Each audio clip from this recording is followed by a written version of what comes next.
আসসালামু আলাইকুম, কেমন আছেন সবাই? তো শীতের সকালে আপনাদের পদ্ম আপু দেখেন কি রান্না করতেছে আর টুকটুক চিল্লাইতেছে পাশ থেকে।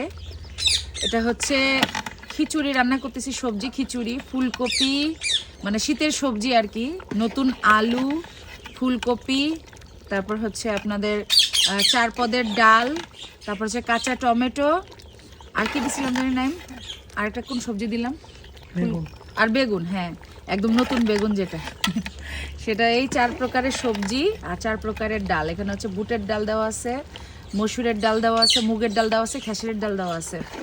তো এই কয়টা ডাল দিয়ে আমি শীতের সকালে গরম গরম মানে ধোয়া ওঠা খিচুড়ি রান্না করতেছি। একদম পাতলা খিচুড়ি, মানে গলা খিচুড়ি আর কি, বা ল্যাটকা খিচুড়ি যেটাকে বলে। তো একটু মামি আবার একটু গ্যাসে গেছে, আমি ফোড়নের জন্য কিছু জিনিস দিছি, রসুন দিছি, কাঁচা রসুন, একটু পেঁয়াজ দিচ্ছি, একটু পাঁচফোড়ন দিছি। তো মামি আবার সেটা লাল লাল করে ভেজে আনতে যাচ্ছে গেছে আর কি। তো একটু পরে দিয়ে দিব এর ওপরে, তারপর একদম লাস্টে একটু ঘি দিয়ে দিব, তাহলে হয়ে যাবে ড্যাগের খিচুড়ি। এটা হচ্ছে ছোট ড্যাগ, তাই না? তা আমরা মানুষ হচ্ছে 8-10 জন মানুষ, তো সবাই মিলে এই সবজি খিচুড়িটা মজা করে খাবো। তো আপনারা এরকম গ্রামে মানে কারা কারা এরকম সবজি খিচুড়ি পছন্দ করেন? এখন আর জাল দিও না, হ্যাঁ? এরকম সবজি খিচুড়ি পছন্দ করেন অবশ্যই কমেন্ট করে জানাবেন। কে একটা জিনিস দেখে আপনাদের, সারের আগের ঠেলা কি করতেছে দেখেন। রাখতেছে কেন? পেট ভরেনি। আমার দিকে ধরছে নাকি আবার? দেখছেন ওনার সিস্টেমটা? হ্যাঁ, ওনার পেট ভরেনি। পেট না, পেট। হয়তো একই পেট ভরে নাই। তুমি তো প্যাট বলে ফেলা, রাবিয়া রাবির মতো প্যাট। দেখো এদিকে, টুকটুকে দেখার কি হবে? ছাগল। তো যাই হোক, এখানে রান্নাটা দেখেন কেমন হচ্ছে।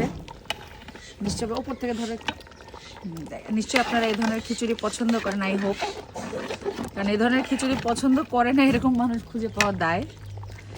তো অনেক ধরনের সবজি দিয়ে এমনিতেই শীতের সকালে শীতের সবজি দিয়ে অনেক মজা লাগে খিচুড়ি। আমিও তার ব্যতিক্রম নই। আর আমার স্বামী তো ড্যাগের খিচুড়ি বলতে অজ্ঞান। এর ভিতরে একটু ছোট ছোট করে চিকেন দিলে কেমন হতো স্বামী? না, এমনি মজা। এমনি মজা? তুমি তো এমনি এমনি খাও, চেটে চেটে খাবে সোহমের মতো।